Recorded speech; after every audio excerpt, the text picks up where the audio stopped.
तो पुष्पा 2 ने पूरे भारत के अंदर कहर बरपाया हुआ है। बॉलीवुड के 100 साल के कई रिकॉर्ड ध्वस्त कर दिए हैं। बॉलीवुड के बड़े बड़े स्टारों की रातों की नींद, दिन का चैन गायब हो गया है। साउथ की इस फिल्म ने किसी को नहीं बख्शा। क्या हिंदी, क्या कन्नड़, क्या मलयालम, क्या तमिल और क्या बांग्ला, सारे के सारे रिकॉर्ड तोड़ दिए। सिर्फ 7 दिन के अंदर पुष्पा ने 1000 करोड़ रुपए की कमाई कर ली है और वो इकलौती फिल्म बन गई है 1000 करोड़ 7 दिन में कमाने वाली। और कमाल की बात यह है कि ये लाइफ टाइम की भी सारे रिकॉर्ड तोड़ देगी। यानी कि जो बाहुबली 2 का 1800 करोड़ रुपए का रिकॉर्ड है, वो ऐसा लगता है कि महज 15 से 20 दिनों के अंदर ये पुष्पा 2 तोड़ देगी और लाइफ टाइम कमाई ये 2500 करोड़ से ज़्यादा करने वाली है। लेकिन पुष्पा 2 और पुष्पा 3 को लेकर जो अपडेट सामने आया है, जो अभी तक आपको किसी ने नहीं बताया होगा, चैनल को सब्सक्राइब करो, मैं बता रहा हूं और ऐसे अपडेट आपको बताता रहूंगा और उसकी पूरी डिटेल भी बताऊंगा। तो दरअसल पुष्पा 2 का ये जो आखिरी सीन, अगर आपने पुष्पा 2 देखी होगी और ये आखिरी सीन देखा होगा, तो उसको देखकर पूरा के पूरा मतलब आपके दिमाग का बैंड बज गया होगा। पूरी फिल्म आपने शानदार तरीके से देखी होगी। लेकिन जब अब ये आखिरी सीन देखोगे, तो देखने के बाद में आपके दिमाग के अंदर सिर्फ एक ही सवाल गूंजेगा और वो ये कि आखिर ये बम से उड़ाने वाला कौन था और आखिर बम से उड़ाया तो किसको उड़ाया, प्रताप रेड्डी को या फिर पुष्पा को और उसकी फैमिली को। आपको क्या लगता है? आप मन में सोच कर बताओ, वरना मैं आपको इस वीडियो के आखिर के अंदर बताने वाला हूं कि असल में ये कौन था। फिलहाल आपका पुष्पा 3 के बारे में मैं कुछ अपडेट देता हूं। नंबर 1 कि ये आजकल एक नई नई थ्योरी आ गई है कि जो पुष्पा 3 के अंदर जो सबसे बड़ा विलेन है वो विजय देवरकोंडा होने वाला है, जो कि हीरो है साउथ का। कोई कहता है कि देवरकोंडा पुष्पा का सबसे बड़ा विलेन है और पुष्पा का सबसे बड़ा दुश्मन होगा। कोई कहता है कि ये थ्योरी लगा रहा है कि नहीं, ये पुष्पा 3 के अंदर ये विलेन नहीं होगा, बल्कि ये देवरकोंडा ये हीरो होगा, यानी कि वो पुष्पा का बेटा होगा। तो कोई 4 कदम आगे निकलकर शाहरुख खान ले आता है, आमिर खान की बात करता है और रणवीर सिंह की भी बात करता है। तो पुष्पा के दीवानों, ऐसा कुछ भी नहीं है। ना तो ये विजय देवरकोंडा है, ना शाहरुख खान है, ना सलमान खान होने वाला है और ना ही आमिर खान और ना ही रणवीर सिंह। क्योंकि पुष्पा सिर्फ एक ही हो सकता है और वो खुद पुष्पा, यानी कि अल्लू अर्जुन। सबसे पहली बात तो मैं आपको बता दूं कि पुष्पा का बेटा पुष्पा ही होने वाला है, यानी कि अल्लू अर्जुन का बेटा अल्लू अर्जुन ही होगा। और खुद अल्लू अर्जुन ने ये बात कहीं ना कहीं हिंट में बोल दी है, लेकिन वो भी पुष्पा 3 में नहीं, बल्कि पुष्पा 4 के अंदर उसकी एंट्री होगी। और अब कुछ ऐसे दावे हैं कि पुष्पा 2 के जो ट्रेलर सीन के अंदर जो काफ़ी सीन बताए गए थे, वो पुष्पा 2 के अंदर नहीं बताए। तो मैं आपको बताऊं, जैसे कि ये टीज़र, ये जो जंगल वाला जो टीज़र साल भर पहले आया था कि पुष्पा जंगल में है और वेयर इज़ पुष्पा, ये वाला जब बात आई थी तो ये थ्योरी लगाई जा रही थी कि साहब पुष्पा क्या है कि जंगलों के अंदर भाग गया है और उसको ढूंढने के लिए पुलिस ढूंढ रही है और शेर भी पीछे है, और मतलब अजीब अजीब थ्योरी की थी। लेकिन ऐसा कुछ भी नहीं है। जिस पुष्पा का तकिया कलाम ही अगर ये हो कि झुकेगा नहीं साला, वो पुष्पा जान बचाकर जंगलों के अंदर छिप तो नहीं सकता। तो इसीलिए वो छुपा हुआ नहीं है, बल्कि वो अपनी माँ, अपने भाइयों और अपनी बीवी के कातिलों को ढूंढ रहा है। नहीं समझे? आगे तक चलते रहो और चैनल सब्सक्राइब करो, बताता रहूँगा। क्योंकि सबकी नज़र के अंदर मैं आपको बता दूं कि पुष्पा 3 वहाँ से शुरू होगी जहाँ से पुष्पा 2 ख़त्म हुई है, यानी कि उस बम धमाके के साथ में। और पुष्पा को बम से जो उड़ाने वाला है वो न तो प्रताप रेड्डी है और ना ही सिद्धप्पा है, क्योंकि पुष्पा को बम से उड़ाने वाले प्रताप रेड्डी और सिद्धप्पा, जी हाँ, वही सिद्धप्पा जिसको पुष्पा बहुत मानता है। अब ये सिद्धप्पा क्यों है? क्योंकि अब सिद्धप्पा ये उसको ये लग गया है कि अगर पुष्पा रहा तो वो उसकी सरकार कभी भी गिरा सकता है।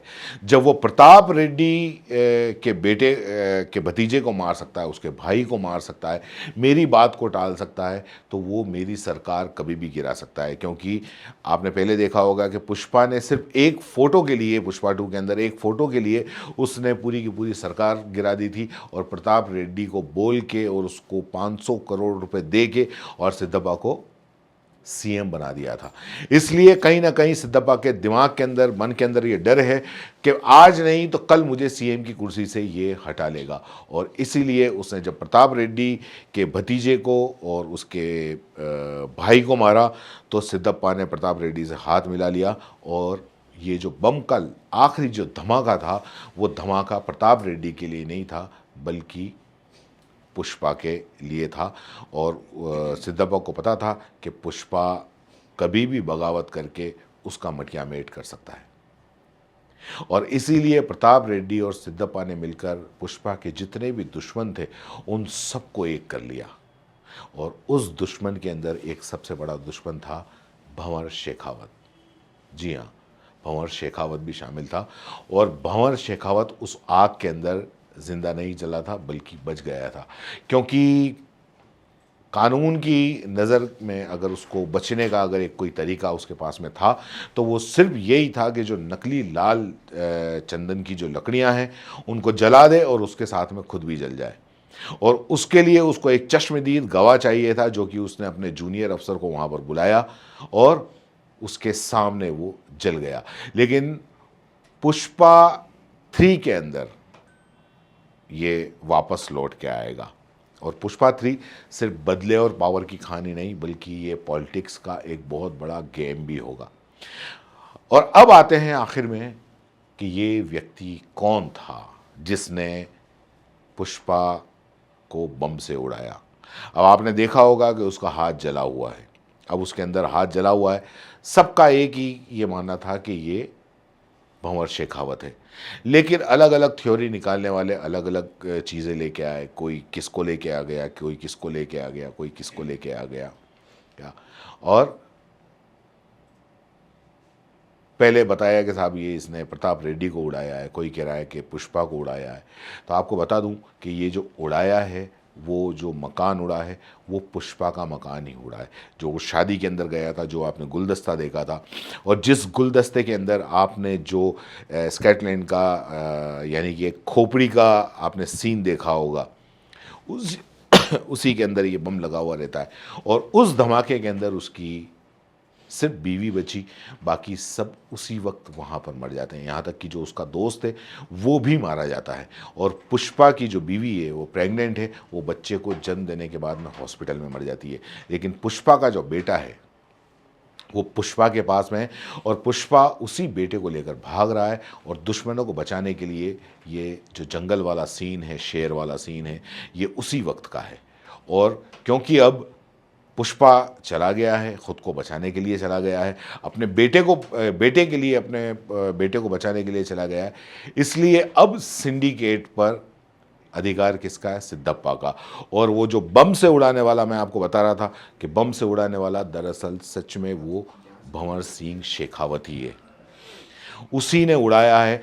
अब आप कहेंगे कि कहाँ उसके बाल आ गए और कहाँ ये हो गया, तो भंवर सिंह शेखावत का एक बिल्कुल नया रूप आपके सामने आएगा।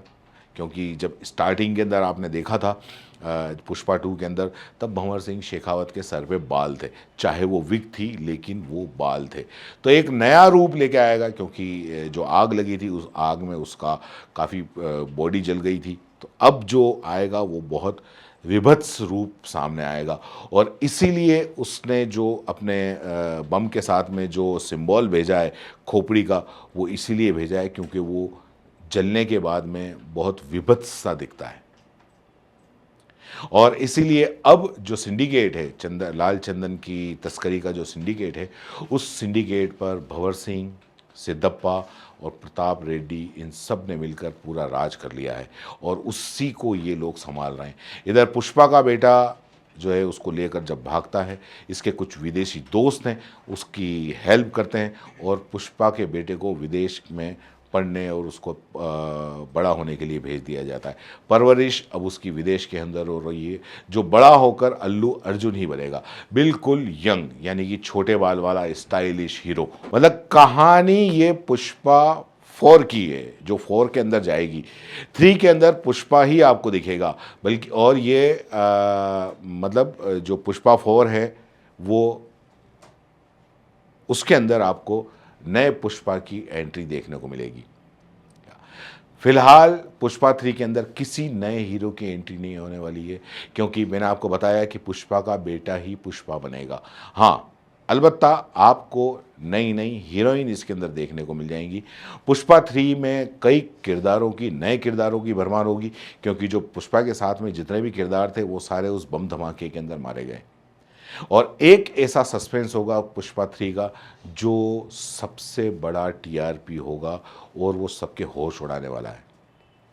आपको बता दूं कि पुष्पा 3 रिलीज कब होगी, तो मैं आपको ये बता देता हूं कि जिस तरह से गैंग्स ऑफ वासेपुर और रक्तचरित जैसी फिल्में, इनके दोनों पार्ट एक साथ शूट हुए थे और ये दोनों पार्ट आगे पीछे बहुत कम डिस्टेंस के अंदर रिलीज हुए थे, उसी तरह पुष्पा 2 और पुष्पा 3 के दोनों पार्ट एक साथ शूट हुए हैं। और जिस तरह से पुष्पा 2 ने साल के आखिर में आकर सारे रिकॉर्ड तोड़े, उसी तरह पुष्पा भी 2025 में साल के आखिर में आकर सारे रिकॉर्ड तोड़ने वाली है। और इस साल 2024 में ना तो किसी खान की फिल्म आई और ना ही किसी और की फिल्म आई, लेकिन अगले साल शाहरुख खान और सलमान खान दोनों की फिल्में आने वाली हैं। क्या अब देखते हैं कि इस वक्त 2025 में शाहरुख खान, सलमान खान या फिर अल्लू अर्जुन की पुष्पा 3 द रेवेंज हिट होती है। फिलहाल के लिए इतना ही, धन्यवाद।